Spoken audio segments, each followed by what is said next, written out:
right. Just 1 second.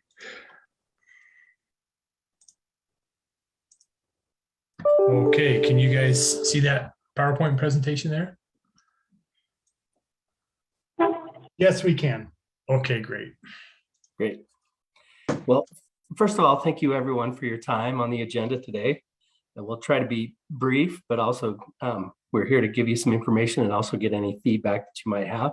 My name is Brandon Weston. I'm here today with Dan Adams. We're both on the I-15 Environmental Impact Statement from Farmington to Salt Lake City being conducted by UDOT. Today, we're going to cover the purpose of the study, what we know so far, and then we're going to go over some opportunities for feedback on how the public can get engaged and give us their ideas and thoughts. So first, I wanted to just give us some background on transportation planning in Utah and UDOT's process of identifying needs and creating potential solutions. So working with all the transportation partners across the state, UDOT arrived at 4 key areas where transportation contributes to a high quality of life.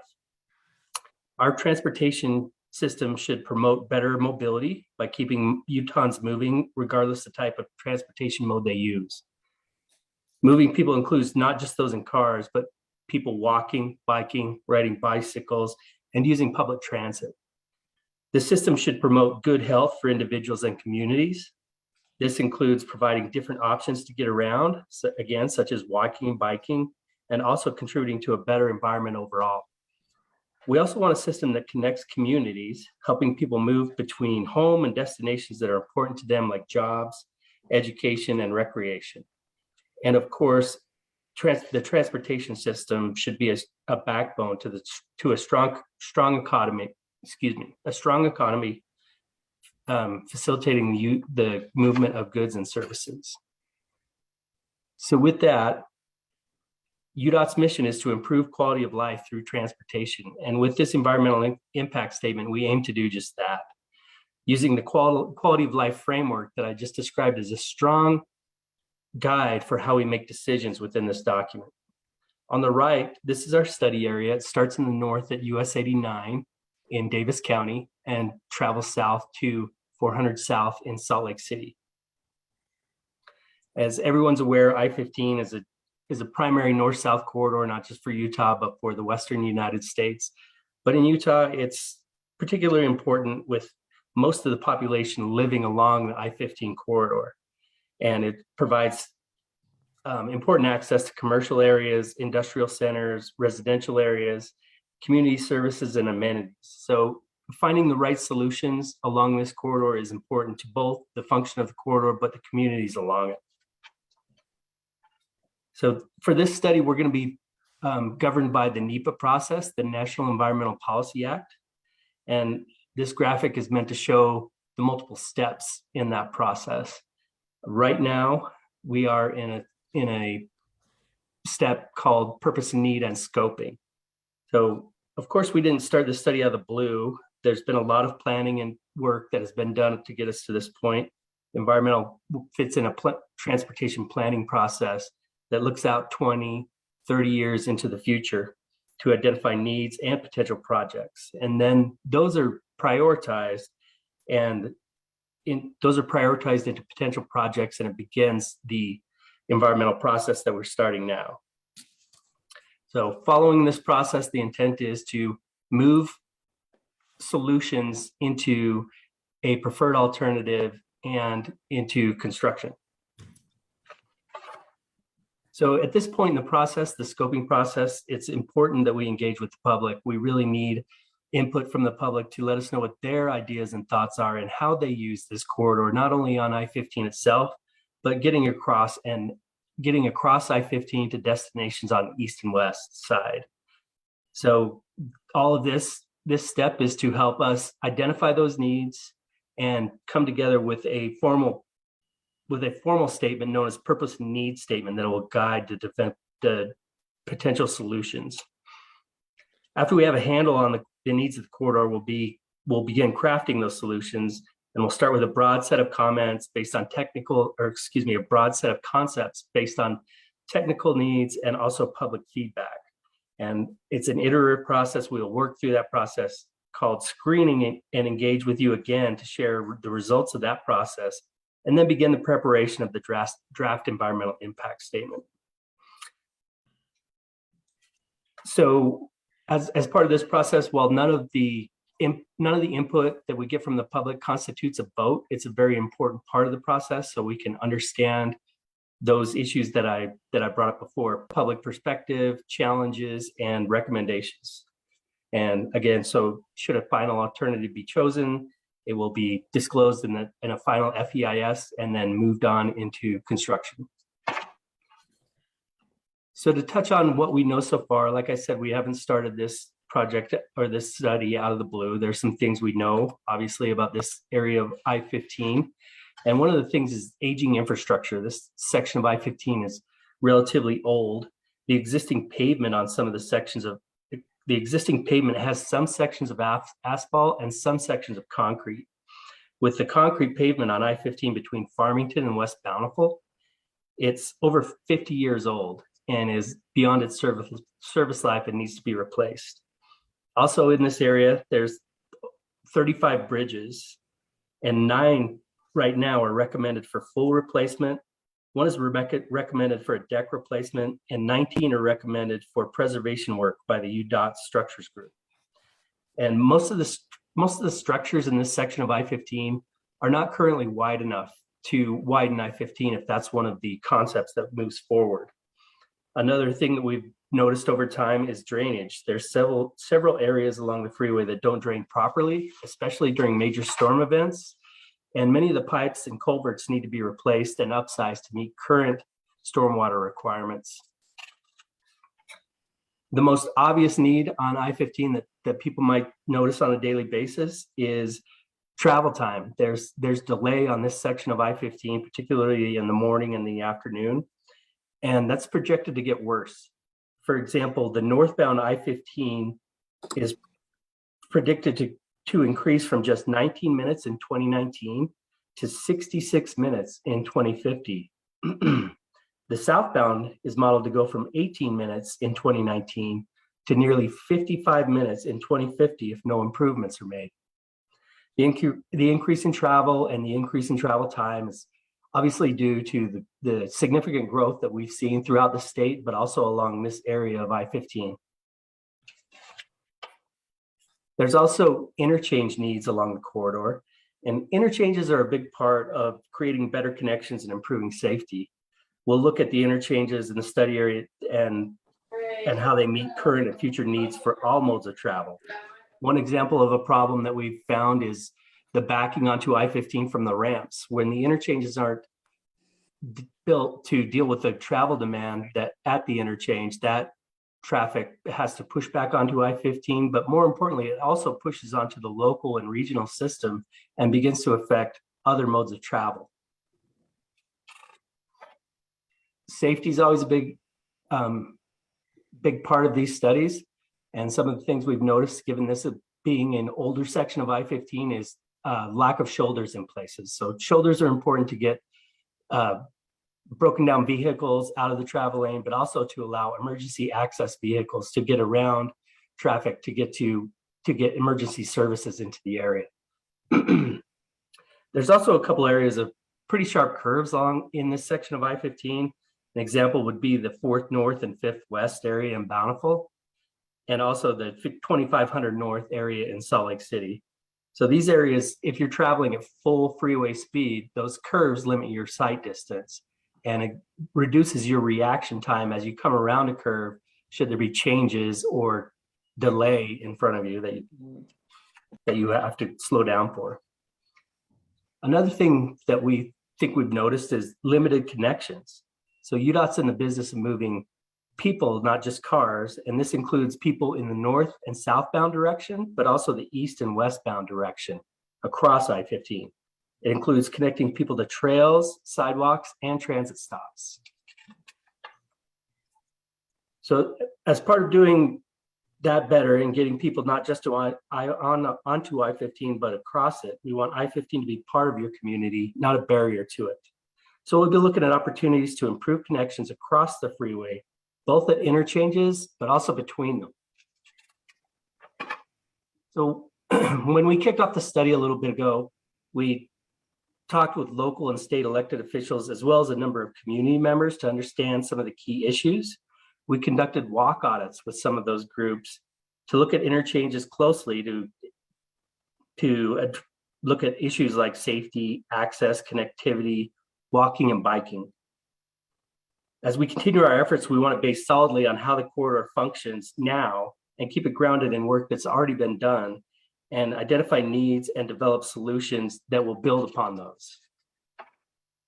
So in addition to some of the things I've mentioned so far as an environmental impact statement, we'll be looking at a variety of resources and how they interact with potential improvements and give us some ideas on how to avoid and mitigate any impacts with any potential solution that's identified. So that's kind of the process that we're looking to go through. But right now I'm going to let Dan talk about the opportunities to get the public involved, to get the community involved, to give us those ideas that we need to get this thing going forward. Thanks, Brandon.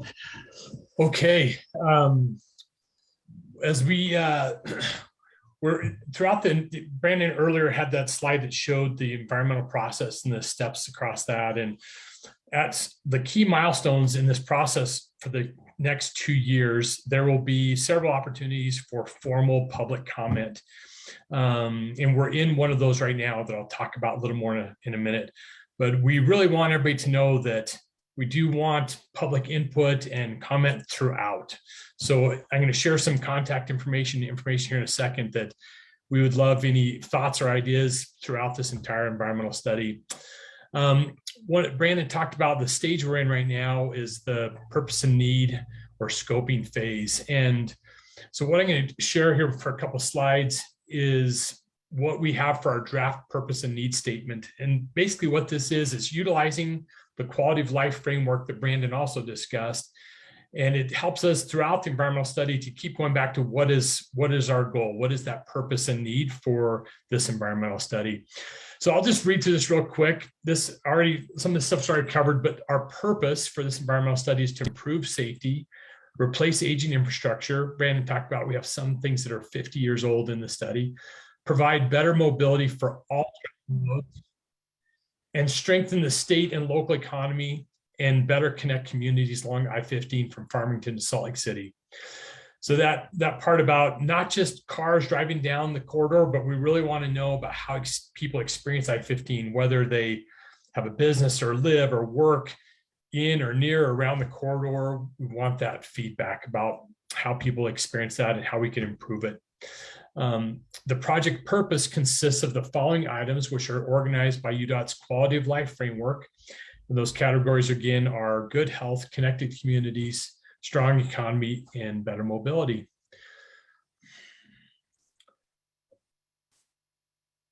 All right, so those first two, good health and connected communities, some of the things that we're looking for specifically is about how to improve safety and operations of the main line, like I was talking about, the interchanges, and then bicycle, pedestrian crossings, and the supporting network to those. And we want to be consistent with the planned land use growth objectives and transportation plans. We know there's been a lot of work that's been done for many years, and we want to make sure we're consistent with all that other work. And then enhance access and connectivity to front runner, connections to transit, and then also the trails throughout the area of I-15.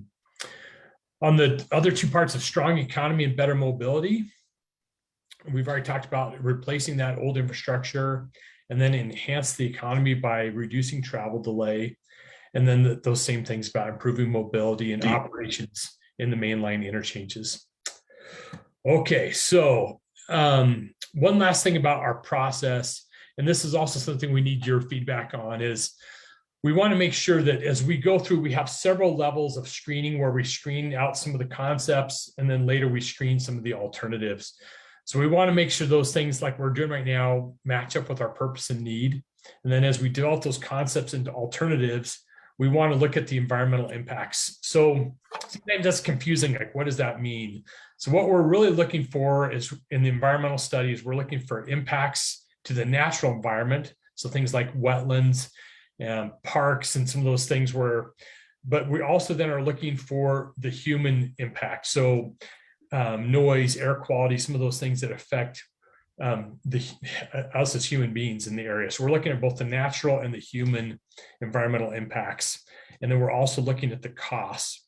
We take all that information and all that feedback, look at all the alternative ideas that the public come up with, and that helps us get to this detailed alternative or the draft EIS that then leads to our final EIS that Brandon talked about. Okay, so up here at the top, you can see that April 11th, we started this formal comment period as this first part of the environmental study, and that goes for 30 days until May 13th. And there are several ways that people can make comments. The first and probably the easiest is through the study website. When you go to that, there is a map where you can grab an icon, drop it into the map, and you can type in your comments to make those location specific comments. There's also a comment portal in the website where you can directly in the website type in your comments. Another way is you can send an email, which is the second bulleted here. And then the third way is if people would like to send us something by mail. Sometimes you have people that want to print it out. I mean, it might be a map or something and draw some comments, and that's great. And the last one there is that that's our study phone number. So if anybody has any questions at any time, they can reach out to us through that phone number. One of the things that's really helpful is for you as representing your community, if you can sometimes share through your social media what we're trying to do here and get people to go in and leave comments. The more specific the comments are, the better it helps us to incorporate those comments and thoughts into the study. One other last option that's also available is through Facebook, and there's the way to access the address to address the study is right there. So that's where we're at. Like I mentioned earlier, we want to not just go out and say, hey, people come to the website and those things, but we're also happy to come meet with people at any time. So if anybody has a neighborhood council or a business group or whatever that would like to meet with us, we're more than happy to come out and visit with you at any time. And you can get a hold of us through that email or through that the phone number there. So that's all we have for you tonight. If you have any questions or thoughts, we'd be more than happy to take a stab at answering them for you. We have time for a couple questions. Can you raise your hands, please? If you've got a question, so I can. Oh, Paulo, go ahead. Yeah, could you share that link in the comments? Oh, sure. I typed in the URL and I can't seem to get it to work. No problem. Thanks. You bet. Let me see if I can get back to that real quick here. Okay. Emily, go ahead when Paulo's done.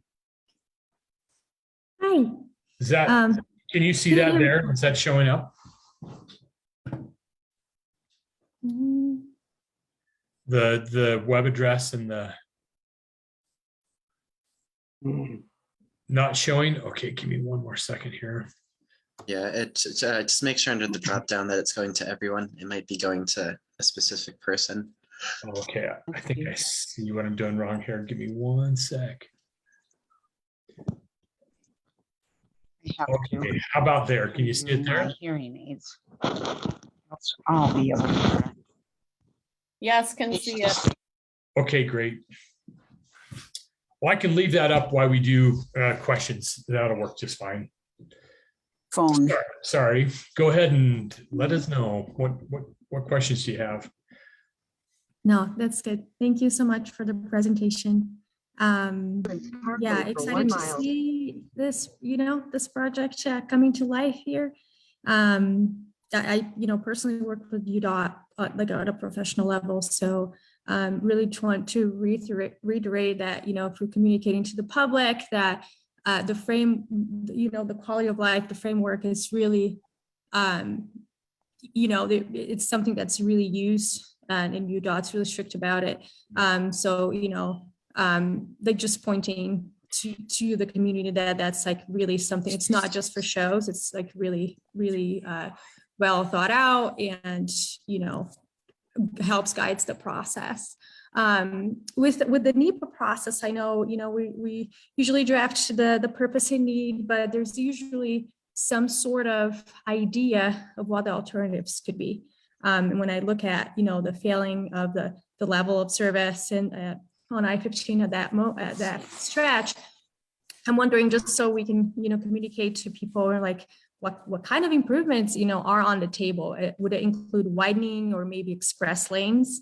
And yeah, so just kind of, if there's any thoughts on sort of the improvements other than, redesigning some of the interchanges and like doing the pavement. Well, it won't. Yeah. Sure, I'd be happy to tackle that.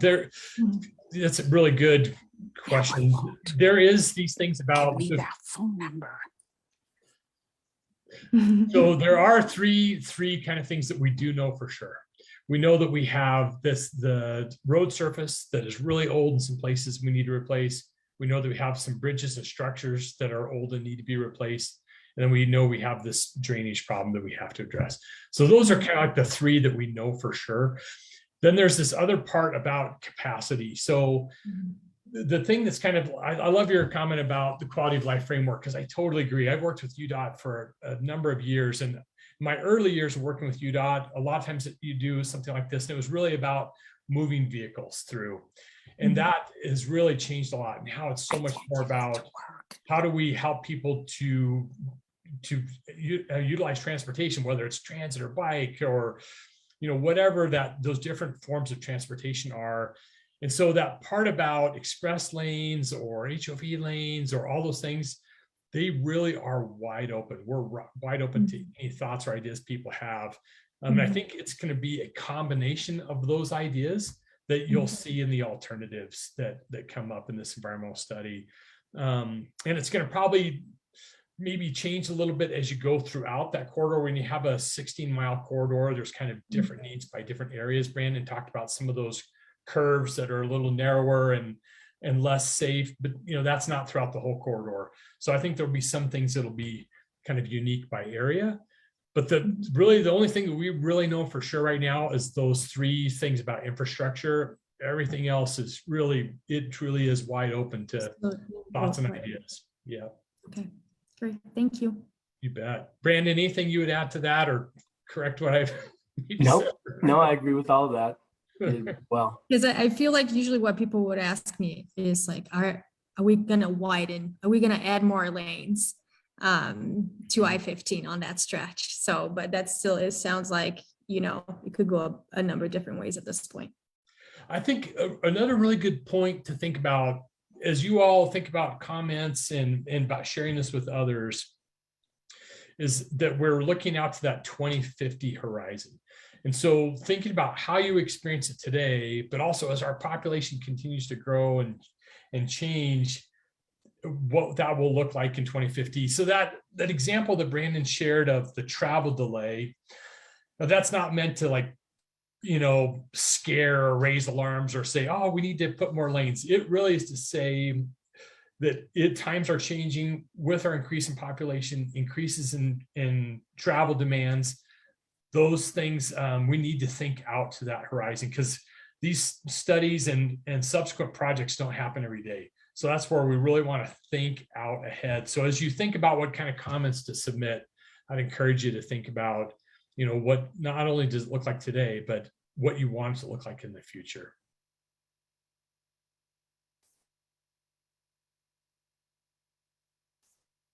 Paolo, I see a hand raised there. Yeah, hello.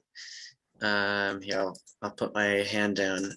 Just as we're talking about, that big picture 2050 vision, just want to bring a point that, as I don't know, I'll start with, has there been like an equity piece overlaid on top of this where we're looking at even at the track or census block group level, it's about access to a vehicle, travel along.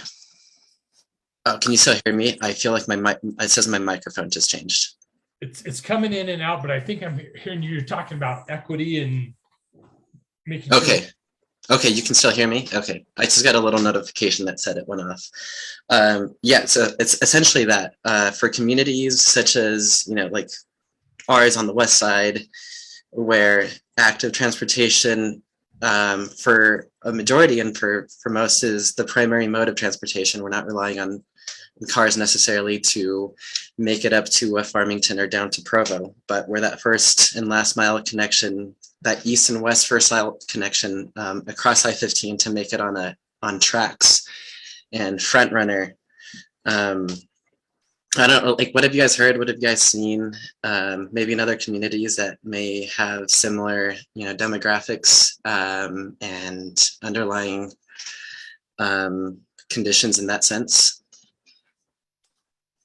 Yeah, that's a great question. And it's something we're really taking serious, and UDOT always does, which I appreciate. That's part of the reason the National Environmental Policy Act was created, was there was places that had really bad environmental degradation way back in the day, but it was kind of common when projects like this took place, they would put them in lower income or communities like that.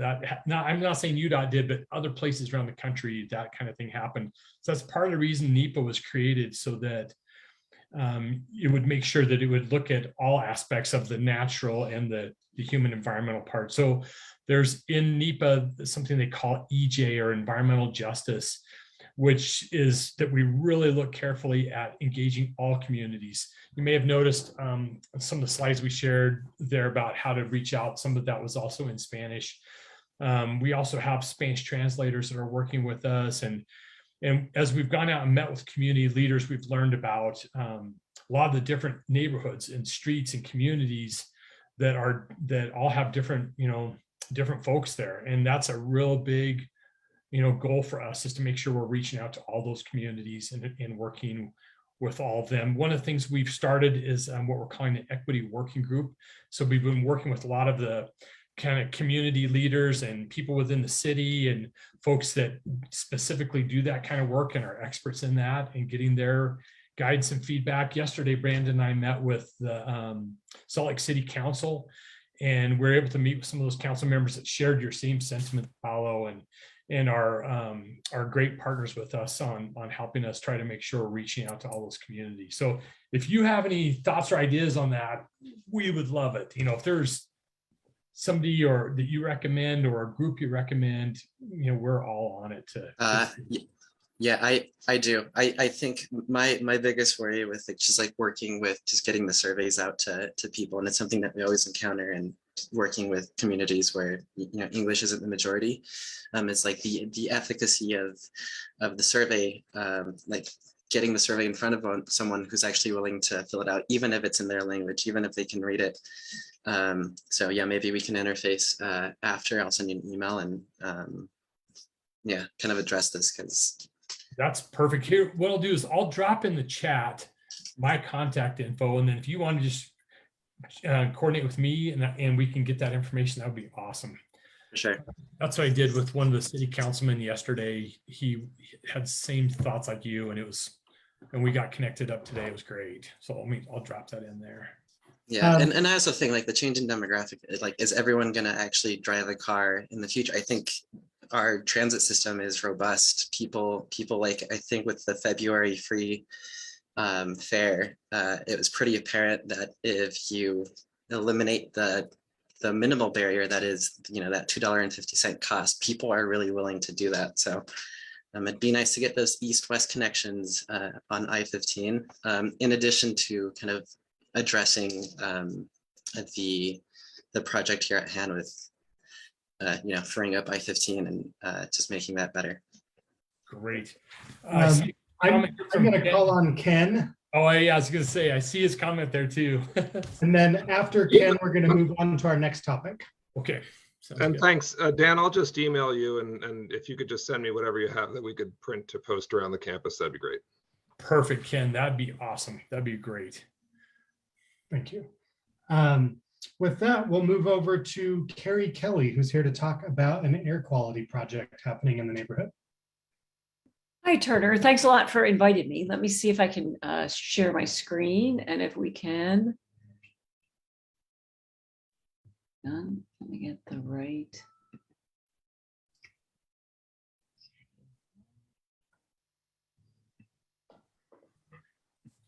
And we can see that. Okay. And our, because it's a different view for me. Is that in presenter view or in slide view? It's in presenter view on our end. Let me fix that.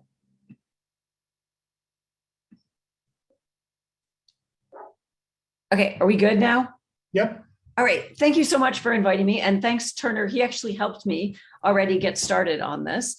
We really appreciate it. So I'm from the University of Utah. I teach chemical engineering, and I'm partnering with Dr. Nancy Daher from the Division of Air Quality at the state of Utah, and Dr. Alejandra Moldonaro with the State Department of Health.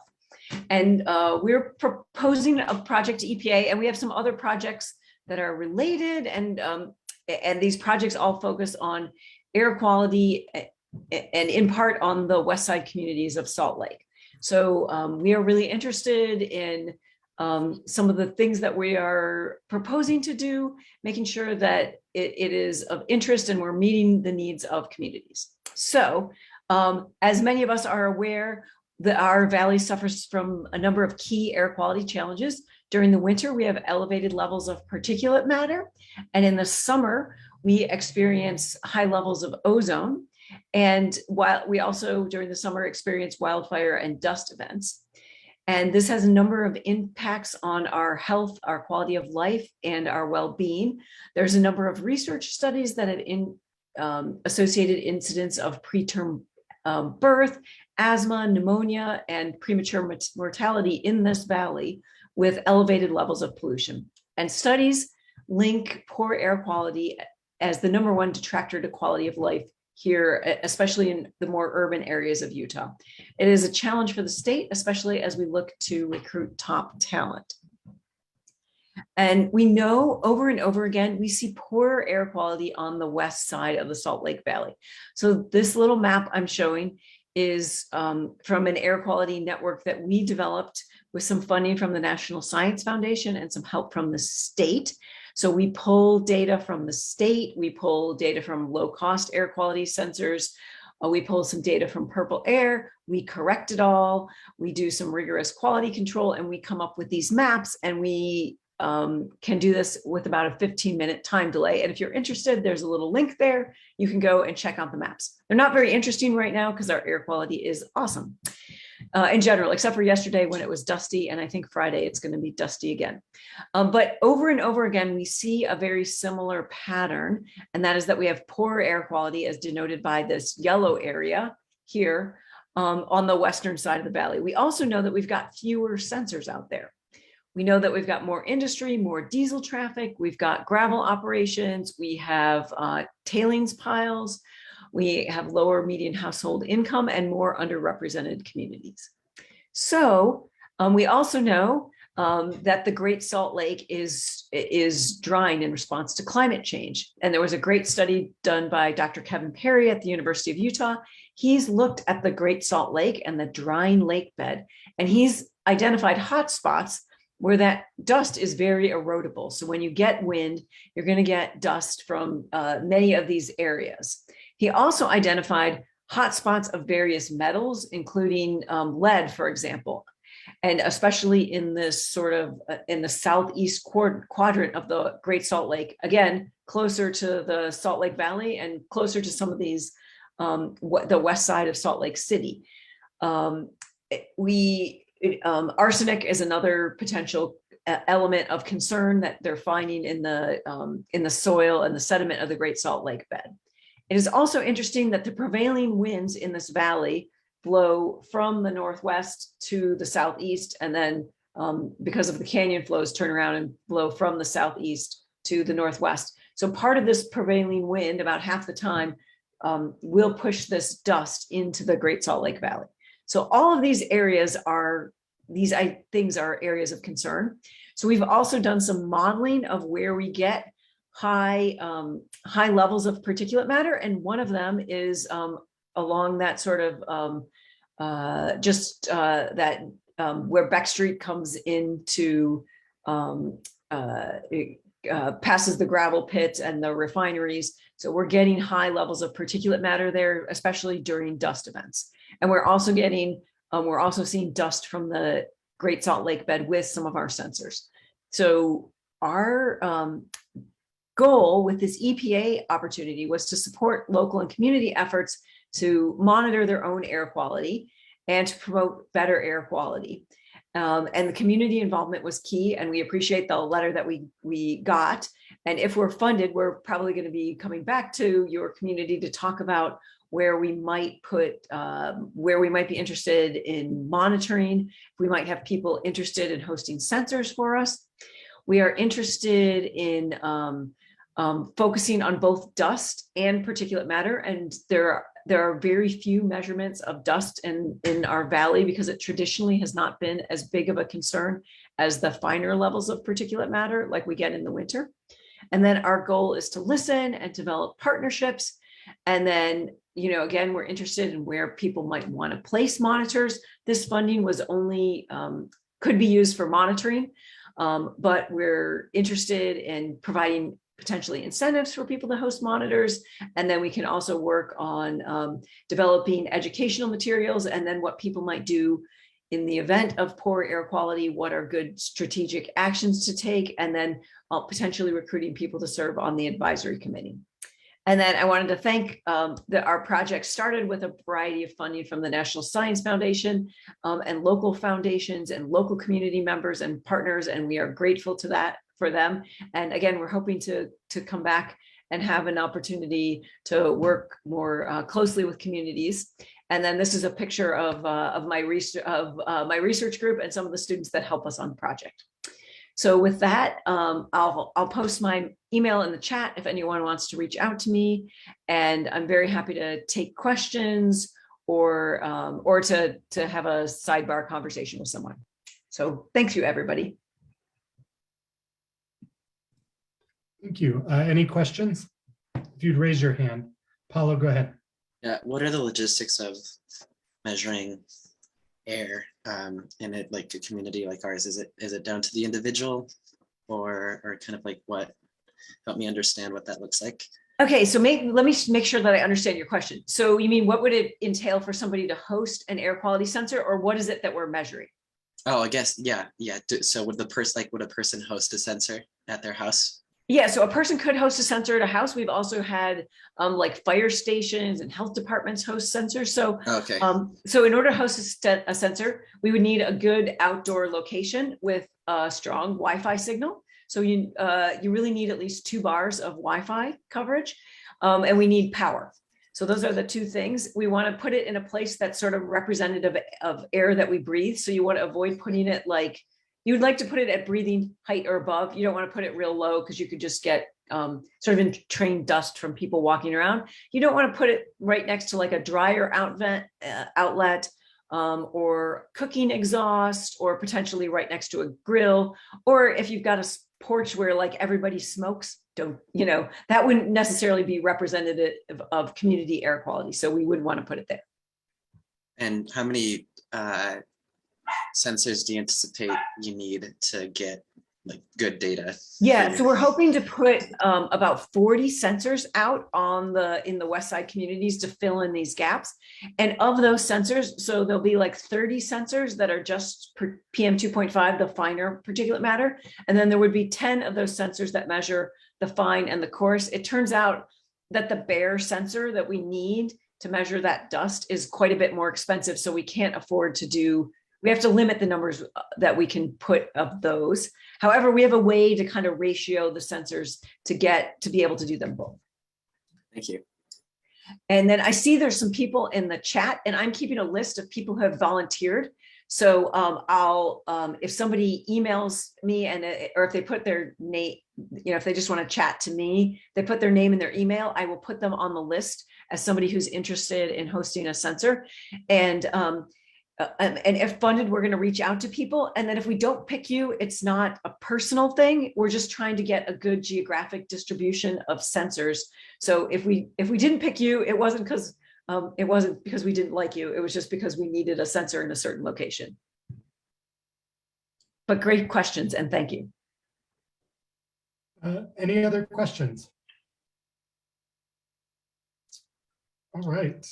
Thank you very much, Carrie, for your time. Okay, and thanks. And I'll hang out for a little bit. I'll grab the names from here and I will answer any questions. And and did you stop the share or do I need to stop the share? I stopped it. Okay, great. Thank you. And I'll mute myself. Sorry, my dog's upset about something. Thanks. With that, we're going to move on to our city elected officials. So we'll start with Josh from the mayor's office. Thanks. Hello, everyone. My name is Josh. I'm from the mayor's office. I just have a few items to share. I'll just start and share the links in my in the chat here, and then I'll go over them and mention them for those watching on Facebook who don't have access to those links. So first off, a few events that are coming back, just some events that are coming back this year after having 2 years off. One of them is the Salt Lake City Marathon, which is this Saturday, April 23rd. The link I provided at saltlakeCityMarathon.com. You can find the list of street closures. There's none in the Glendale area or on the west side, but it is a Saturday. And if you're out and about in the city, it could be good to know which streets might be closed temporarily on Saturday morning. So there's that link for that. Next are the Living Traditions Festival. I'm sure many of you familiar with that event. It is back on Washington Square and Library Square on May 20th through 22nd. And I share that link in part also because the Arts Council continues to look for volunteers for that festival to help set up and take down, greet people at the gate, and work concessions. And so at that link at saltlakearts.org, you can find the link for volunteering if that's something you're interested in. Next, as always, I like to share the opportunities for serving on city boards and commissions at slc.gov/boards. You can find the information about the various boards in the city, and they do their best throughout the departments to keep those board vacancies, to get them filled and to keep the ones that current online to show which are current vacancies. And you can also look at if there's a particular board you're interested in and maybe doesn't have a vacancy, you can look at the current members and see when their term ends, and you know if a vacancy is coming soon. So let our office know in the mayor's office if you have any questions on that. I'll leave my contact info in the chat after we're done. And lastly is the feedback surveys, slc.gov/feedback. This is a site that our civic engagement team maintains to keep all the current surveys and feedback opportunities in the same place. I know that there's a lot of them that happen at the same time. And so some of the current ones include the Thriving in Place survey, Transportation Master Plan, and the Urban Forest Action Plan. And then you can also at that website find feedback reports from past surveys and past engagement opportunities. And soon you're going to be able to find a map there of active projects across the city by district. So that would include transportation projects, public utilities, public lands. So that's currently being built out on the site. It's not there yet, but soon you'll be able to go there through that link and find information about all current projects happening in our area. And also there you can sign up for different newsletters, either for the council or through the mayor's office or transportation or other departments that provide newsletter updates on different projects. You can sign up there. There's a link that says join the feedback community on that webpage that you can sign up for those email lists. So that is all I have to share right now. I'm happy to take any questions about those items or anything else. Any questions? Hi, Josh. I have a quick question. So what is the general timeline of hearing back when you do apply for those boards? Yeah, so that's one of the things I think that we're trying to improve, and having a clear expectation on that, because it is actually different for every board. Some of them are a bit faster at filling the vacancies than others. And so sometimes they'll have a vacancy, but they don't really need to fill it for a couple months. So that happens sometimes. Also, I'll note that it does say it so on the application online, but if it doesn't have a resume attached, it's likely not to be even considered. And sometimes you're not going to know that it wasn't considered, or that it was just dismissed because of some issue with the application. So for that case, I say we're trying to work on better alerting people to those issues when there's an issue with the application itself that's causing it not to be considered.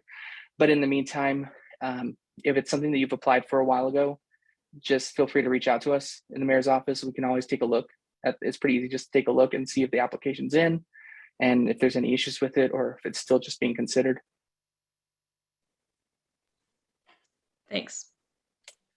And there's my contact info in the chat. You can reach out to me if you have a question about that or about other issues. Thanks, Josh. We're going to move on to Councilmember Pui. He's traveling and on the phone. Councilman, if you want to go. Hi. Can you guys hear me? Yes, we can. Yeah, sorry, I'm in a vehicle. I'm in St. George with Councilmember Petro from District 1 and Councilmember Fowler from District 7. We are in a conference of cities. So we are meeting with all the other elected officials in the state. And hopefully we can build some bridges, which hopefully helps us when we are talking with the legislature. So I just have a few things I wanted to mention. One is our big Earth Day event. We are expecting several hundred people for that one, possibly. So we hope that you guys can join us. I'm going to send all the links. Since I'm on my phone right now, it's going to be very hard, but I'm going to send them all to Turner. If that's okay, Turner. Sorry, I'm giving you more work. And we can post them in the chat. The Earth Day event is this Friday. And there are several opportunities during the day to join in. And if you have any questions, you can message me directly. I will be more than happy to text you back or email you back. You know, my contact information is available in the city website. That's my cell phone, so please reach out. The second thing I wanted to mention is the Red Cross is giving away smoke detectors for West Side families. So if you guys will know anybody that needs them, or you guys need yours replaced, I can also put a link in there, and you can get them to give you one. Or I believe they actually install them for you. And number 3 shows an update. The budget is coming up, so we're going to have a lot of meetings to talk about budget. And the mayor is going to propose her budget, and we're going to be discussing that. We hope to have quite a bit of input from West Siders. So please subscribe to my newsletter so I can keep you updated of what we're doing. We have been able to grow our list, the West Side District 2 list, which was the smallest ones of all, by a lot. But it will be awesome if you guys all are updated with the council, what the council is doing. And number 4 of the things I wanted to mention is the international market is looking for some board members. And this is not only for, the international market that is going to happen on the fairgrounds. They're looking for people to join in also as part of the market, to sell the products and whatnot. But they're also looking for people that want to join their board. So I'm going to also send the link for that if you guys are interested in applying for that board. I think it is a great opportunity. The kickoff will be, I believe it's May 28th. So it will be a big day. If you all, we can join in there and celebrate together. I think it should be a success. I'm very excited about that. And I just wanted to mention on the expectations for board appointments. I know that's the mayor's thing. thing I would like to reiterate on this. If you apply for a board, please see me or send me an email or a text that you applied, because I have found some applications that somewhat got lost. I think the system is sometimes glitchy sometimes. And if you let me know, I can follow up with administration if they have it, and then, ask about it and see how it's going. So please do that. And I wanted to congratulate Levi from Glendale in District 2 for getting appointed to the Planning Commission yesterday.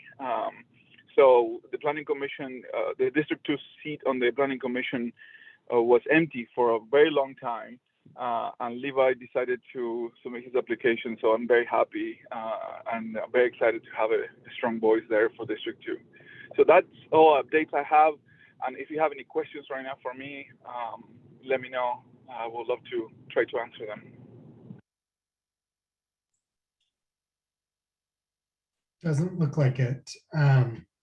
We're going to move on to the Salt Lake City Police Department. Detective Oliver. Hey, everybody. Before I start, I just wanted to introduce our new gang sergeant, if Sergeant Ties is there. As we get back into the in-person stuff, I think Sergeant Ties would like to come out to some of the meetings. But he is our gang sergeant. If you guys had any questions about gang activity on the west side, feel free to ask those questions once I'm done. Unless Sergeant Ties, you want to go ahead and introduce yourself? Yeah, can you hear me? Yeah. Okay. So I'm Sergeant Ties. I'm over the gang unit right now for Salt Lake City. I've been here since February. Took over for Sergeant Stutz. So I just wanted to get out to, unfortunately, we're still on Zoom, but hopefully in person, get out and meet the district members, the council members in those districts, and just provide a resource for them and hopefully create some kind of uniform front in addressing some of the violent crimes we're experiencing, specifically on the west side in Glendale and Rose Park, both gang related and non-gang related. That's something that we address as the gang unit. So that's my intent. Hopefully over the next several months, we can form a good relationship with the community members and the council members and get some good work done. Let's just open it up instead of going for some numbers. Let's just open it up for questions, since we've got one of our the guy that knows what's going on this call as well. Are there any questions that anybody has about either gang activity or activity on the west side right now? Something they're seeing, something we should be aware of? And if not, then I'll present some really boring statistics. Yeah, it looks like statistics are the way to go. All right. So thanks, Sergeant Ties. So in the last 28 days in District 2, we have seen 100% increase in robberies and businesses, but that's only one. So since the last time we met, there's been one robbery in District 2. There has been 4 ag assaults in District 2, which is just, it's a significant increase, but in 28 days, that's a pretty good number. So that's what we've seen violent crimes wise over District 2. We saw a drop of robberies other than business robberies by 25%. And we also saw a drop of 77% DV assaults, which is fantastic. We love to see that green number. As far as property crimes in the last 28 days, or since we met before, we've seen an increase of residential burglaries. But again, that's only, we've seen 5 so in the last 28 days. So we've seen an increase of 1. And then everything else is down. So vehicle burglaries are down, vehicle larcenies are down, motor vehicle thefts are, believe it or not, are actually down right now. Now, year to date, we are up 40% in robberies of businesses, and we're up 64% in ag assaults. So even though we saw that dip in District 2 in the previous 28 days, we are still up higher than we have been compared to last year. So for our 5-year average, our domestic violences are still 118% over the last 5 years. So that's a little discouraging, but we still love to see those numbers in the green, which means we're seeing a decrease instead of that major increase. So for a grand total in the last 28 days, we had 186 total crimes that's violent crimes and property crimes in District 2 and District 2 alone, but that is still down 20 by 26, so it's minus 14% over the last month. We'd love to see that stay down, but we also realize that as it starts to get warmer, as we get in the summer months, as schools release, we're going to see crime go back up. As I'm sure Sergeant Tice sees that as well in the summer, our gang activity will also increase, probably in Glendale and as well as Rose Park. So those are the really simple, basic numbers for this month. Do you have any questions now, or we're done? Any questions for Detective Oliver? I see chat popping up. It looks like it's just links from other presenters. Actually, this is Sarah. I was just wondering, you just mentioned percentages, but I'm curious about actual numbers. Sure. So which ones did you want me to? Oh, just the increases in certain types of crime, if you have actual numbers. Yeah. So for instance, year to date, we usually in 2021 we had a total of 17 domestic violence cases from, again, year to date. So up to this point, this year we've seen 28. So that's the 64.7% increase. With robberies, up to this point in 2021 we had 5. This year we have 7. So our 5-year average, we're usually around 12.8 domestic violence calls over the last 5 years during this time period. And so we're about 118% of normal compared to that. So the numbers are really small. So the increases are small. And that's great. But that's, again, just for District 2 and not citywide. Yeah, it sounded alarming to see a 60-something% increase. So thanks. Yep.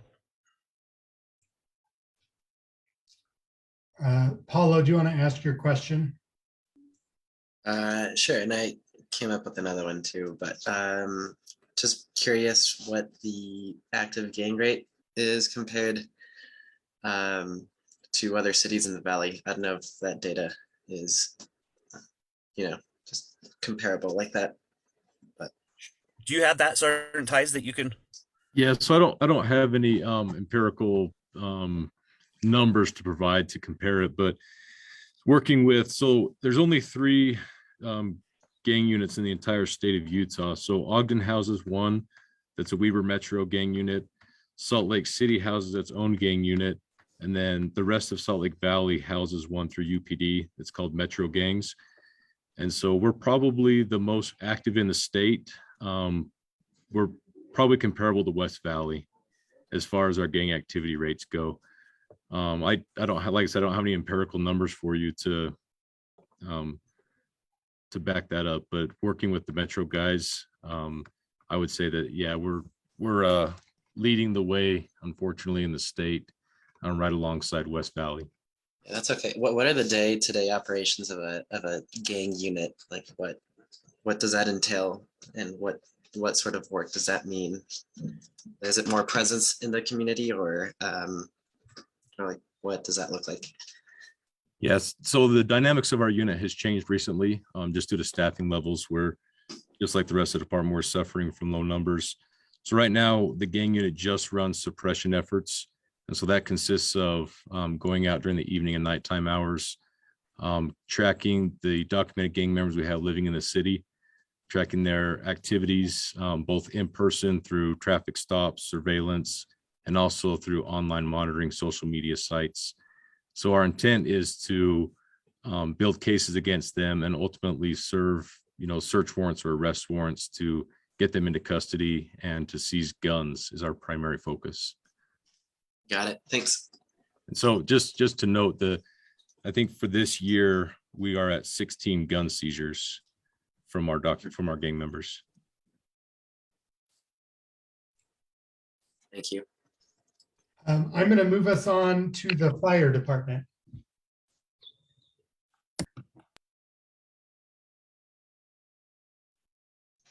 Hello, my name is Captain Daly. Can everybody hear me? Yes. Okay. Well, thanks for having the fire department. I have just going to go over the community newsletter, or a portion of it, and it's just the message that the fire department wants to get out for April. After the last couple of years with pandemics, windstorms, earthquakes. The message this month is preparedness, emergency preparedness. And we want everyone just to remember to build themselves a 96-hour kit. Make sure that you have enough water for yourselves, food and clothing. Medications is something that people may not think about. Lighting, tools, first aid, and then cash, some sort of monetary way that for 96 hours you can't get to it. There's actually I put the link up underneath my name there, the slc.gov/emergency management. There's a whole bunch of resources on that website that would help you put together a 96-hour kit. And the next thing we want to talk about is making a plan for your family. So make sure that you have some sort of meeting place and you have a very good plan if something were to occur, not were to occur, when it does occur. You have a plan, you have an escape route, and you consider other members within your family and how you're going to communicate with each other. And once again, on that slc.gov emergency management, there's also a very good program on how to build that family plan. One thing to remember is consider your pets. A lot of people love their pets. I love my dog. And that's something that people don't take into account when they're building their 96-hour kit or they're thinking about their emergency plan. And then as far as getting involved with your communities, there is a program called SLC Safe Neighborhoods, and you can sign up and do community involvement by going to your the closest elementary school is where that usually takes place, but there's a list of elementary schools that allow that to happen or participating in that on that emergency management website as well. So as far as the fire department, that's really our only message in April, is just to get prepared. I work out of Station 14 here tonight. That engine has ran 314 calls this year, and it's also the hazmat rig, and it's run 99 calls so far this year. So do you have any questions for the fire department that I can answer, or I can find the questions to? Doesn't look like it. Thank you very much for your time. Okay. Yep, you're welcome. Have a good night, everybody. All right, you take care. I'm going to make just a quick note on the agenda. When we sent out the agenda, we included the election for our treasurer position. We didn't have anyone sign up in advance to run for treasurer, and that to me indicates that we need to do a better job of marketing the position and getting it out there. So I think what we'll do is, instead of trying to conduct the election on a short timeline tonight, we'll delay that until the May meeting and make sure that we get the word out a little bit better. I didn't get stuff to Jenny, our webmaster, in time for it to really get out. So we'll delay that till our May meeting so that we can make sure that we're inclusive and give folks a chance to get involved. That being said, if you are interested or someone you know is interested in being the treasurer, if you could have them reach out to me, we would love to just do a quick little info session for everyone who's interested before the election happens, just to give some background information, time commitment, and that type of thing.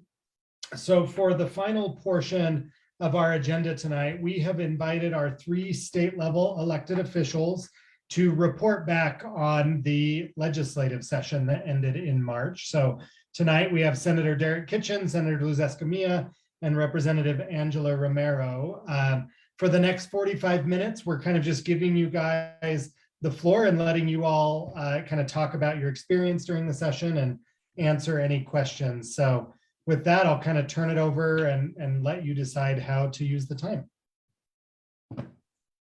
Well, I think I'll defer. I'm talking, but I'll defer to the senators first. And since Senator Escamilla is our senior member, I will defer to her first, if Senator Kitchen's okay with that. We're good. Go ahead, Senator Escamilla. Thank you, everyone, and thank you, Representative Romero and Senator Kitchen. Just, we're a small but mighty strong group in the legislature, and excited to come back to Glendale and report more on what happened this legislative session. It was from a fiscal perspective, we had a $27 billion budget, which is our largest budget ever. And, it was pretty unique. Part of why we had so much money to deal with has to do with the pandemic and all the rescue relief funds that came both from the Trump administration as well as obviously now with the Biden administration. So we saw a really, really high increase on our revenues coming from taxes from all of us in terms of, high consumption of different articles. And part of that, again, is that money that was injected on many personal accounts from, those checks, relief checks that came during the pandemic. We saw obviously a direct impact in terms of our income taxes.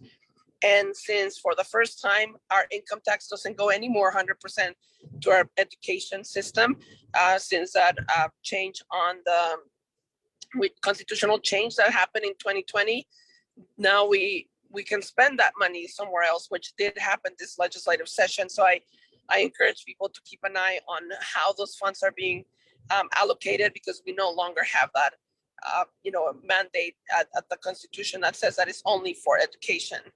We did spend more money in social services than anything else for the first time in the history of the state, our social services budget. And please keep in mind that social services budget is a big pass-through, because we get a lot of federal funds to cover our Medicaid and CHIP, which are, our biggest expenditure, but it comes from the federal funds. 90% of that, about, between 70 and 90% of those funds are a pass-through directly from the feds to the state in terms of coverage for our children and our more needy families. We did a lot of investment on infrastructure, a lot of it on water. We've heard a lot about the drought is certainly probably one of our biggest crises, if not the biggest crisis we're facing as a state. And we did a couple of policy changes, but also just tons of infrastructure investment on water, things that we haven't done. I think this is pretty much what happened across the country with especially the ARPA funds that came from the Biden administration to dedicating to some of this infrastructure. We did some air quality bills. One of those was mine. We were able to pass a emission reductions plan. So the AQ will be working in collaboration with the state legislature to have an emission reductions plan very specific to the inland port area. Of course, this is our district, and we feel very strongly that we are proactively addressing the impact that's coming our way. We know it's going to happen. Even if we go into a zero emissions inland port, that I'm not sure how that's even possible, there will be an impact. So I know Representative Romero probably will expand as well on some of the work we did on the inland port, because we were able to secure funding to just come to the west side when it comes to mitigation funds. Those were part of the negotiations on the bigger inland port bill that we passed this session as well. And more than happy to respond more into that. We actually also secure the community health worker certification bill. For the west side, community health workers became our essential workers during the middle of a pandemic. And both Representative Romero and myself worked really closely with the Department of Health in creating a very aggressive program to deploy 300 community health workers across the state to mostly be targeting racial and ethnic minority communities, a lot of them in our rural areas, as well as obviously the west side of Salt Lake City. And now we were able to bring a certification to that process. So there's paraprofessionals in the healthcare and areas can be certified, trained, and really be respected for the work they're doing.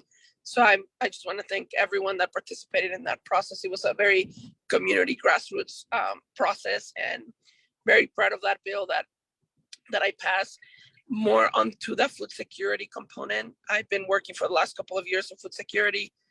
The pandemic clearly showed how bad our food security crisis is in the state of Utah. We had an increase of 300% of food insecurity during the pandemic. We now created a council that will be housed at USU. I really wanted to have that council outside of state government so we can have better private-public partnerships through this process. And I'm really excited that we're going to see that moving during this the next couple of months. We're now going to see a council focusing on nutritious food. So, the whole idea of food islands and making sure that we have access to nutritious food and food that's grown in Utah. I mean, we want to obviously support our own local grown food. So that's also was a bill that I was able to get passed. And, there's one bill that I will continue to work, and that's the bill related to more coverage for children. And I was very close this session. We were able to get the funding secure, but the House, it's an election year, and election year tends to be sometimes when a lot of our legislation stops just because, it's more political for some of the members that are up for reelection. So I'm hoping that I can bring removing all those barriers so all kiddos can access Medicaid and CHIP if they have an income eligibility, but they don't have to deal with any other eligibility criteria. So I would say those are some of the pieces that I worked during the session that passed as legislation. We had a difficult year. We, obviously the HB 11 and the attack on our transgender community and our kiddos. I think it was a worse way of ending the session, and of course that even triggered a override veto, a special session. And well, I think we know the outcome, where we will continue to, as Democrats, continue to work really hard to represent those communities and make sure that our children are protected, which should be, of course, our #1 priority. And as you can see, I'm losing my voice, so I apologize, but more than happy to pass the time to my colleagues and also to respond to any questions. Thank you. Senator Kitchen. Thank you so much, Representative Romero and Senator Escamilla, for that update. Before I begin, I just want to congratulate Representative Romero. For those of you who don't know, she recently was awarded an incredibly important leadership position with the National Hispanic Caucus of State Legislators. And so the House Democrats and the Senate Democrats jointly put out a statement earlier. And I just want to bring that to everybody in the district to their awareness. She's certainly shining out as a leader, not only here in Utah, but in the nation. So I appreciate all the work she's done there. And I also want to express some deep appreciation for Senator Escamilla. She's pushed forward some really critical bills over the last couple of years. And as she mentioned, that healthcare expansion legislation, the CHIP for those uncovered kids, is one of the most important policies that we as Democrats are championing. And I think one thing that's really important to note is that, nothing really gets out of the state legislature without the stamp of approval from the supermajority Republican Party. And so for us who care about these important policies that cover children and make sure that we're tending to those vulnerable in our community, we really got to build the pressure around the Republican supermajority. Otherwise, we're not going to be able to see success among some of these important policies that I would say the majority of Utahns support. So there's some really important policies that my colleagues are pushing forward that I want to amplify there. As many of you know, the legislative process is complicated, and we only have 45 days to push through a lot of really important issues. We play two important roles. We passed the state budget, and as Senator Escamilla mentioned, this year it's a historic record, pushing upwards of $25 billion. We've never seen this kind of money in the state of Utah before. Much of this is due primarily because of federal dollars that are passing through, but it did leave us with an important surplus. And when you have money to spend, you find that there's a lot of people calling for that money. And so there was a lot of demand on that, $1 billion+ surplus this year. We have an important process through the Executive Appropriations Committee, which is a small group of legislators that have been appointed to this committee to oversee the budgeting process. And ultimately, after the early budgeting process has concluded, this results in a final budget bill that is passed on to the full body of the Senate and the full body of the House. In addition to the budgeting process, which has its own complicated process, which we'd be happy to dive into a little bit more in depth, we also work on policy, as was mentioned. And I'll be happy to talk a little bit about some of my policy priorities and the bills that I've sponsored. But I'd like to acknowledge that in addition to sponsoring legislation, we as legislators have the opportunity to leave our fingerprints on important policy through the committee process. And there's 104 legislators. Each of us are assigned to a variety of committees where we are able to dive into the meat and potatoes of each subject area. So for me, I have the pleasure and the opportunity to serve on the Executive Offices and Criminal Justice Appropriations Committee with Representative Romero here. And so that's the Attorney General's office. This is the Governor's office. We're talking about courts, the state prison, the penitentiary. So criminal justice is a key priority of mine. In addition to that, I have the opportunity to serve on economic development and workforce services, as well as the judiciary subcommittee. The Economic Development and Workforce Services Committee is really critical for Salt Lake City, primarily because most of our homeless funding and our housing appropriations go through this subcommittee. And so in addition to sponsoring legislation, we have the opportunity to influence policy through the committee process. And what I have found is that when it comes to Salt Lake City and the residents of this community, policies that consume the lion's share of my time, both in terms of scrutinizing policy, but also trying to influence them. It falls into three buckets: housing, environment, air quality and water, and then small d, democracy, good government stuff. So housing, really quickly. Salt Lake is growing rapidly. The recent census data shows us that Utah was the fastest growing state in the country. And we also happen to be the youngest state. Now, with this growth, we're seeing incredible pressure on all sorts of critical infrastructure. So obviously our roads, our schools, and importantly, our housing stock. In the Salt Lake metro region, we have a historic low in terms of housing available for people. So we have a 2% vacancy rate right now, which means that we have a really constrained supply of housing and increased demand in housing. And you're seeing this really acutely on the west side, where people who have lived in houses for perhaps decades are all of a sudden seeing those homes sold, and then the rents increased almost overnight. And so in Glendale and surrounding neighborhoods, you're seeing the awful aspects of growth pronounced more acutely. And so this is going to continue to be an issue that I focus on as a legislator, as well as my colleagues. I know Representative Romero and Senator Escamilla are very much aware of the housing constraints in Salt Lake City as the largest city in the state of Utah. But we've always focused on housing as it relates to homelessness, which is really important.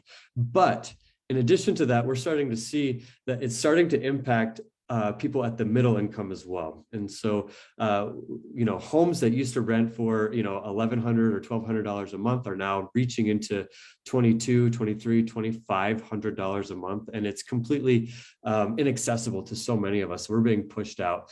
I see a question in here: how do you solve it? It's a hard question to solve, but the vacancy rate illustrates to us as policymakers that we need to build more housing at all income levels. No matter how much money you're making, whether you're at the very low end of the socioeconomic spectrum or at the high end, making over $100,000 a year, you shouldn't be spending more than about 30% of your income on housing. And right now, most of Utahns are spending upwards of 50% of your income on housing. So we've got to build more.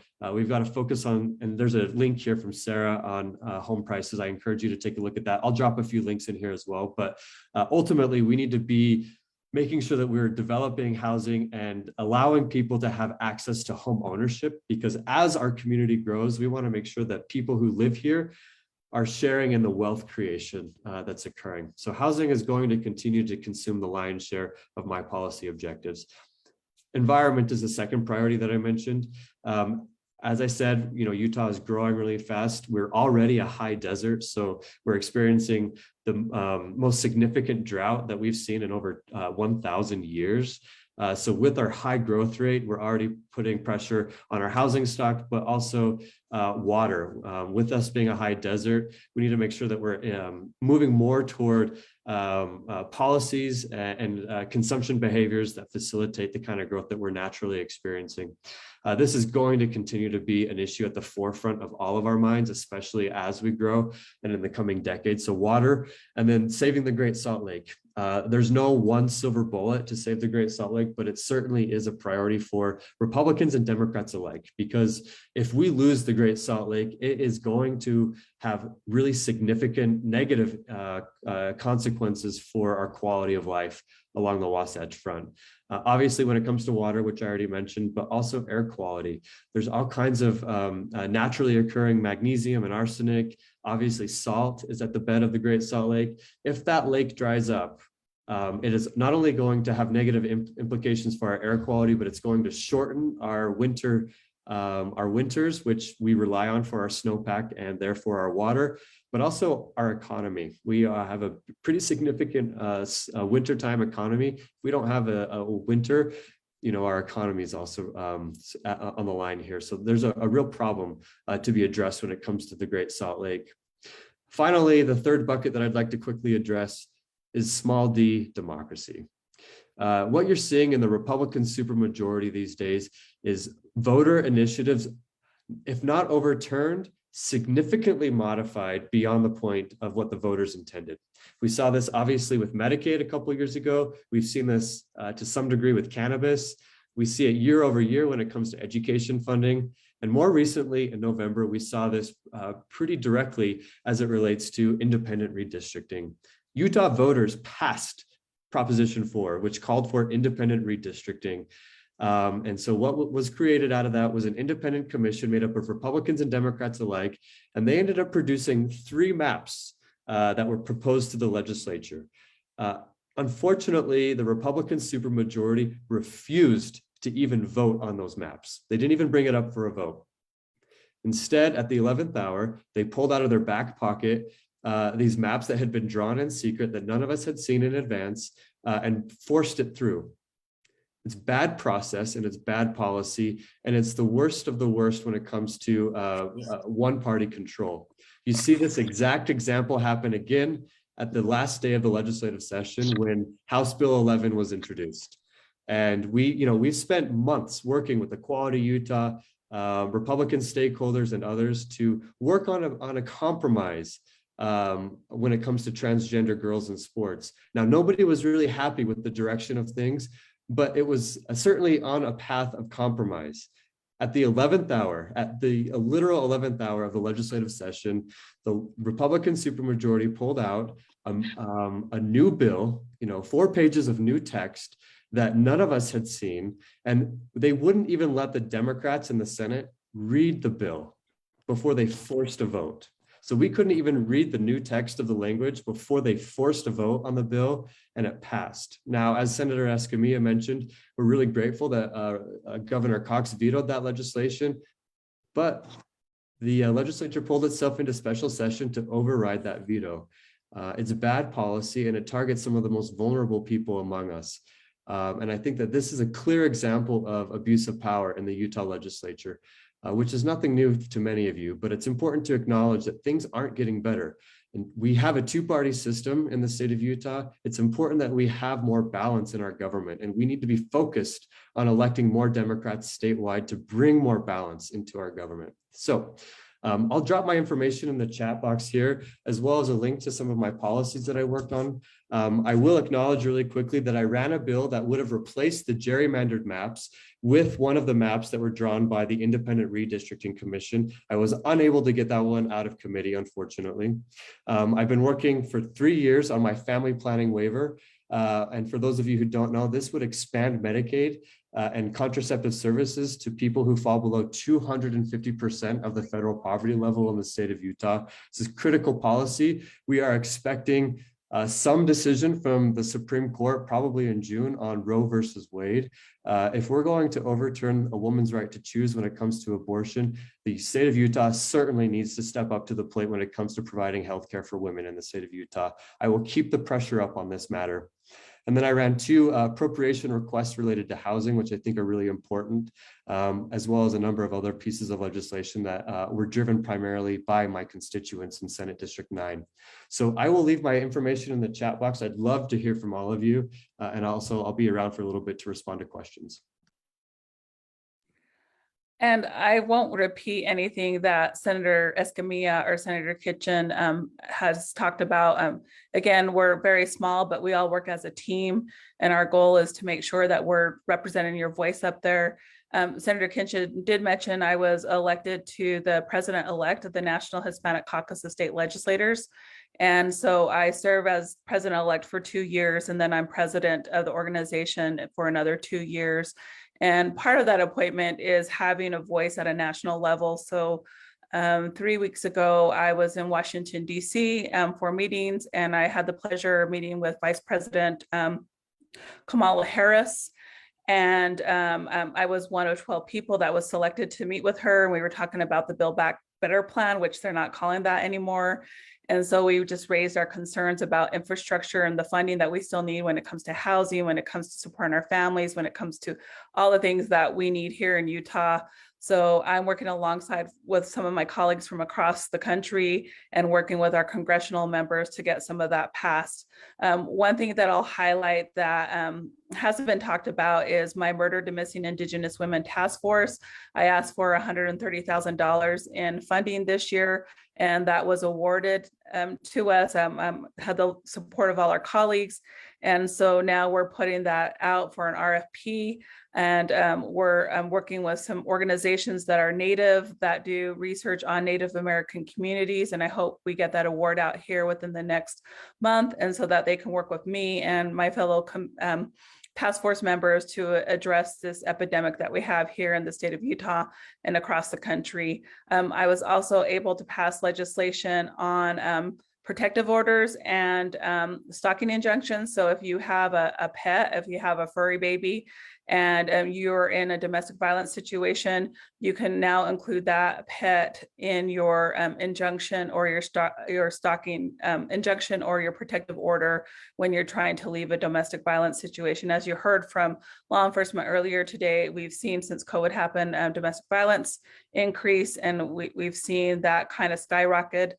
And I guess I'll end with, I was also able to secure $3.3 million in TANA funding, which is federal funding, to do preventative education on sexual assault and domestic violence. And so outside of what Senator Escamilla and Senator Kitchen mentioned, I want to make sure that we leave time available for you to ask us some questions. We can move on to questions. If you have them, will you please just raise your hand on the chat? It just makes it easier to call on folks.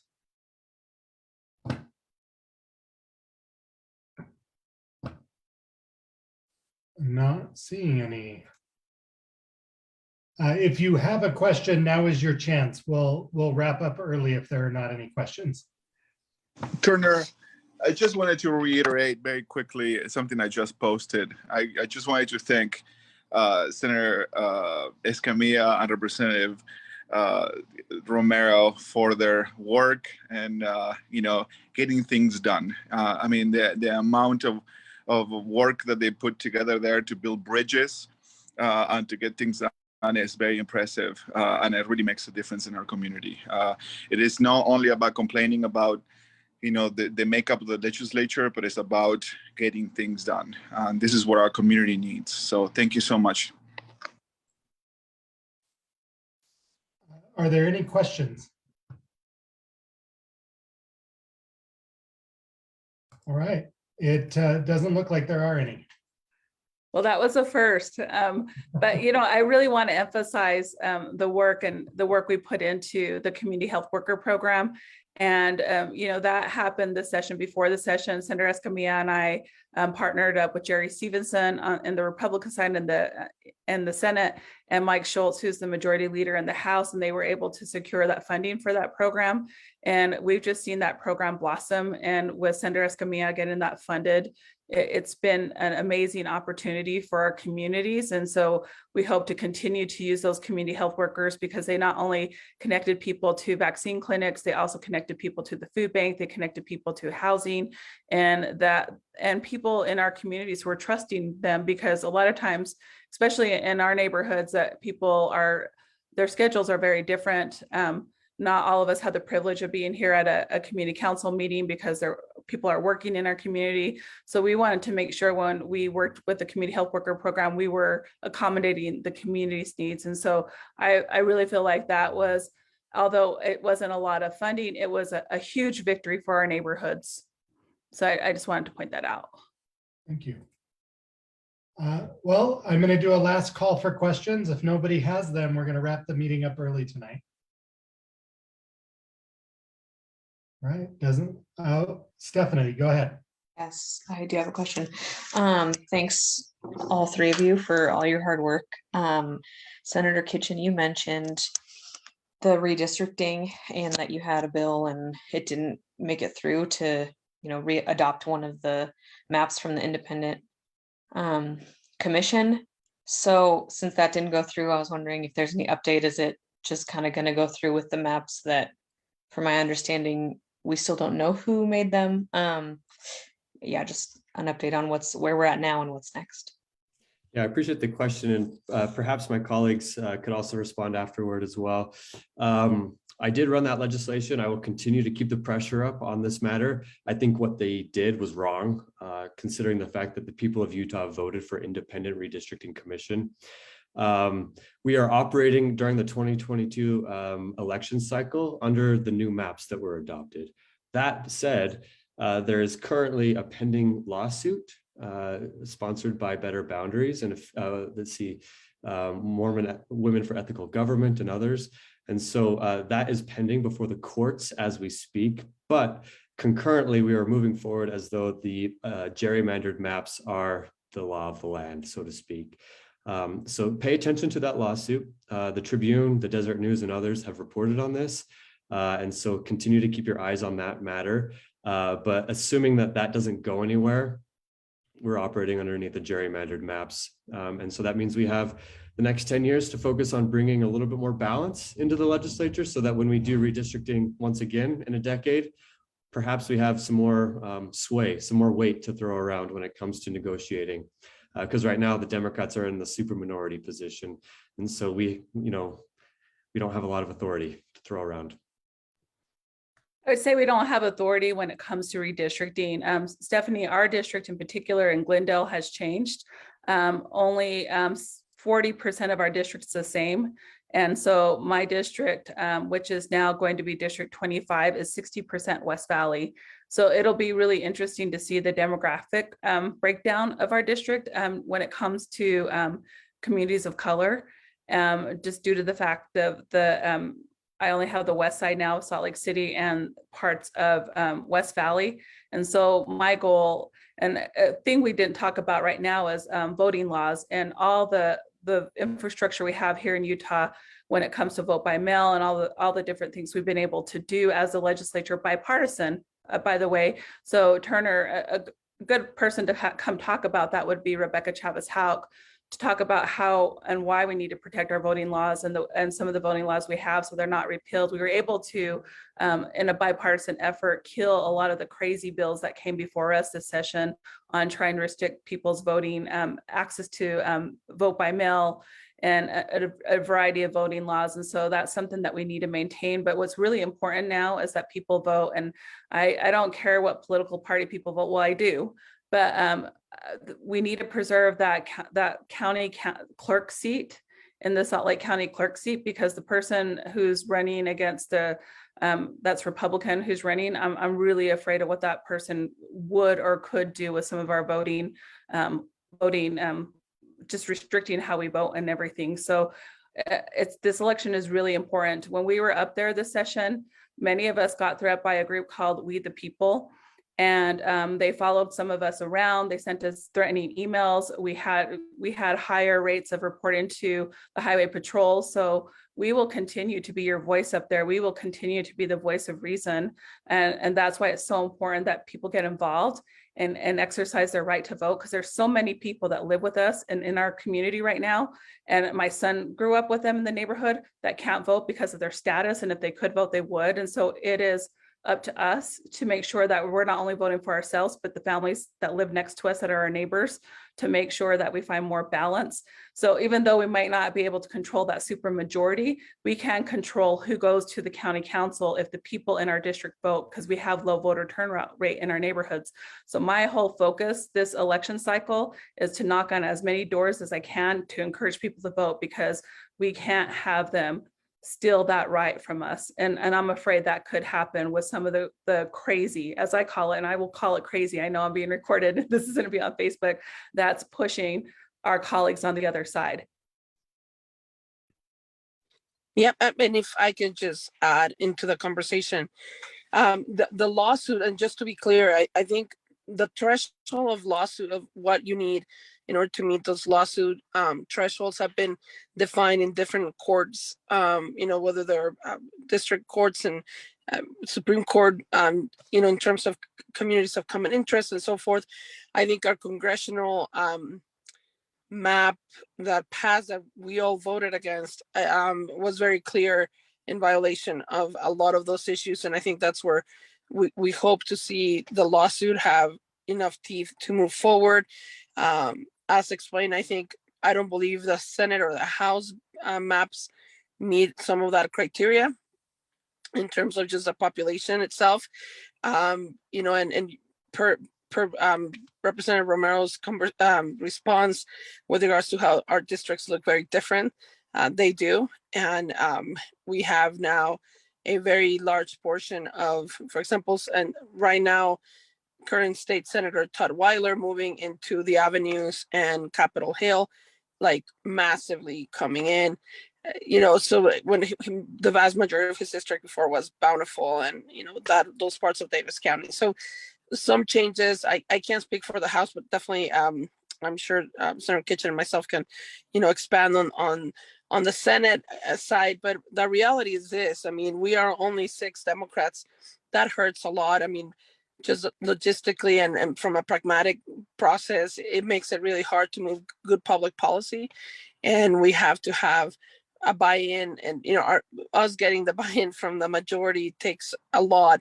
And you know, but we have to fight also the good fight, right? I mean, there's some fights that need to happen, and please be aware we end up many instances neutralizing or killing really bad public policy. I mean, if you think there's bad policy passing, please know that there's this massive efforts on the backside. I mean, look, I'll be very, very brief, because one of the things we didn't talk about, we did have a tax break that came part of this ridiculous surplus. And I say ridiculous because I call it the unicorn surplus, because this money is really not real money in a way, because it will be gone next year. So this gigantic surplus gave this illusion that there's all this money, and now the state should be returning money back to taxpayers. The Democrats from day one started supporting a repeal on the tax on sales tax on food, which should not be in place. It's a regressive tax and should be eliminated. And I think we've all been on the record very clear about this. So the Republicans, push back on that solution and bring forward a reduction on our current income tax. I mean, I think it ended up at 4.9 something or 4.89, and which could translate for a family of 4, I don't know, $50,000, maybe $100 back at the end of the year. Well, let me tell you, that's $200+ million that we lost on our budget now, on the revs, on the budget side. And what does that translate for us when we are heading towards a recession, when we're heading towards a downturn in the economy based on cyclical economic, just situations? And I'm telling you, we're going to be cutting programs and services pretty soon here. And that is usually has a negative impact on our working class and our working poor families. So those are the things where we came back pushing against that. We said, look, if we're going to have if you want to spend this $200 million on a tax, process, let's go and repeal the tax on food. They didn't want to do that. So at the end, what we negotiated was to bring an earned income tax credit into the conversation. So out of what happened was, yeah, there will be that tax, percentage decrease on the income tax, but we also have now an earned income tax credit. So part of how we negotiate is, do we get the full repeal on the tax on food? No, we will continue for years. We've been on this for decades, but we at least got now the earned income tax credit. Just one more thing that I think is important. There was a lot of conversations related to mental health and behavioral health. We have seen a very, very steep increase on those issues. I mean, to the point of a crisis on mental health and our own infrastructure on behavioral health and mental health. So I've been on the task force on behavioral health, and I was able to secure $3 million for receiving centers. Salt Lake City's in the process of building their receiving center, but we were also able to secure one receiving center in the Ogden Weaver area, as well as one in Southern Utah. So those are good things, and that appropriation was needed, and we got those $3 million in so we can have adequate infrastructure to help our individuals that are facing mental health and behavioral health issues before sending them to jails and the prison that's where we are right now treating our mental health crisis, and that's not the right place. It's actually more expensive to do that. So receiving centers are becoming that extra tool for our law enforcement and our law enforcement and criminal justice systems to address what it is, obviously, mental health being a healthcare issue. So thank you.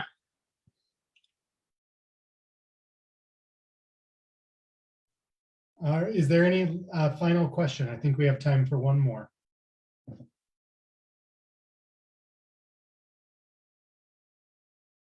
Doesn't look like it. Any last comments or closing statements from any of the electeds? Thank you for your time tonight. Thank you for having us, and I'll see you next month. Thanks, everyone. We're going to go ahead and end the live stream. Thanks for your time.